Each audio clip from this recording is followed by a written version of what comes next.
नमस्कार, आप देख रहे हैं कशिश न्यूज का डिजिटल प्लेटफॉर्म और मैं हूं आपके साथ दीपक राजपूत। तो चलिए दिन भर की 5 बड़ी खबरों पर नजर डाल लेते हैं। और सबसे पहले बात वाराणसी की। दरअसल लोकसभा चुनाव से पहले प्रधानमंत्री नरेंद्र मोदी आज अपने संसदीय क्षेत्र काशी यानी वाराणसी पहुंचे। यहां पर उन्होंने जनसभा को संबोधित करते हुए कांग्रेस के युवराज यानी कांग्रेस के सांसद राहुल गांधी पर निशाना साधा। पीएम मोदी ने कहा कि कांग्रेस के युवराज ने काशी की धरती पर आकर कहा है कि काशी के नौजवान नशेड़ी हैं। ये कैसी भाषा है?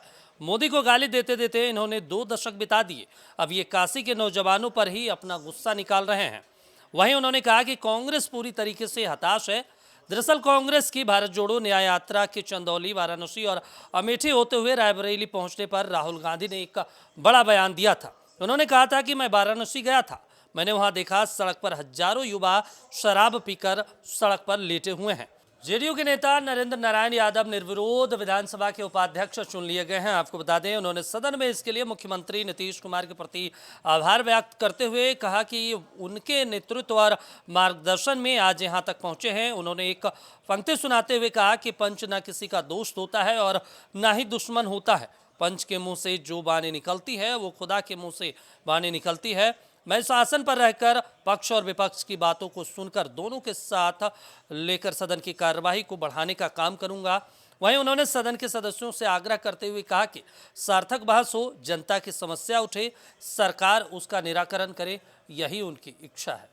आज झारखंड विधानसभा के बजट सत्र की शुरुआत हो गई। सुबह 11 बजे बजट सत्र की शुरुआत हुई और शुरुआत होते ही बीजेपी विधायक यानी विपक्षी दल जोरदार हंगामा शुरू कर दिया। आपको बता दें, जेएसएससीएल सीजीएल के पेपर लीक के मुद्दे पर सदन शुरू होते ही विपक्ष ने हंगामा शुरू कर दिया। वहीं बीजेपी नेताओं ने सीबीआई से मामले की जांच की मांग की। वहीं हंगामे के बीच ही वित्त मंत्री डॉक्टर रामेश्वर उरांव ने 4,981 करोड़ रुपए का तृतीय अनुपूरक बजट पेश किया। पहले दिन विधानसभा में घुसते ही विपक्ष के विधायकों ने हंगामा शुरू कर दिया।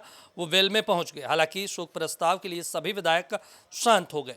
शोक प्रस्ताव के बाद सदन में मौन धारण कर दिवंगत आत्माओं को श्रद्धांजलि दी गई। वहीं पूरे सत्र के हंगामेदार होने के प्रबल आसार दिख रहे हैं। पहले दिन शोक प्रस्ताव के बाद विधानसभा की कार्यवाही सोमवार 11 बजे तक के लिए स्थगित कर दी गई है। और झारखंड सरकार की झारखंड कैबिनेट बैठक झारखंड मंत्रालय में की गई और इस बैठक में कुल 29 प्रस्तावों पर मुहर लगी है। आपको बता दें, कैबिनेट सचिव अजय सिंह ने बताया कि बोकारो इंटरनेशनल यूनिवर्सिटी 2024 की स्वीकृति दी गई है। साथ ही झारखंड वासियों को अब 125 यूनिट बिजली मुफ्त मिलेगी।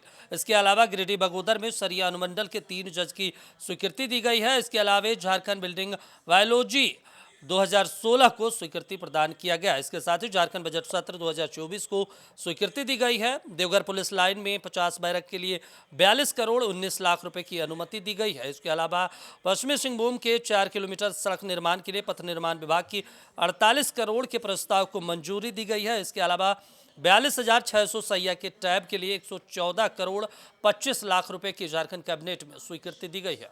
और बिहार में तीसरे चरण में शिक्षक बहाली की जो प्रक्रिया है वो शुरू हो गई है। और अगर बात कर लें तो इसमें इस बार 87,000 से अधिक शिक्षकों की बहाली होगी। बीपीएससी की ओर से इसकी घोषणा कर दी गई है। तीसरे चरण में शिक्षक नियुक्ति परीक्षा को लेकर फॉर्म जमा करने की आज अंतिम तारीख थी। वहीं फॉर्म भरने के अंतिम दिन बीपीएससी की ओर से रिक्तियों की घोषणा कर दी गई है। इससे पहले 2 चरण में 2 लाख से अधिक युवाओं को सरकारी नौकरी दी गई है। इसके अलावा शिक्षा विभाग से मिली जानकारी के अनुसार तीसरे चरण में जिन 87,000 से अधिक पदों पर शिक्षकों की नियुक्ति होनी है उनमें TRI 1 और TRI 2 की रिक्तियां भी शामिल है। वहीं तीसरे चरण की रिक्तियों में सबसे अधिक 60,000 से अधिक पहले और दूसरे चरण की खाली रह गई नियुक्तियों को शामिल किया गया। और दिन भर की 5 बड़ी खबरों में अभी के लिए इतना ही। आप देखते रहिए कशिश न्यूज। नमस्कार।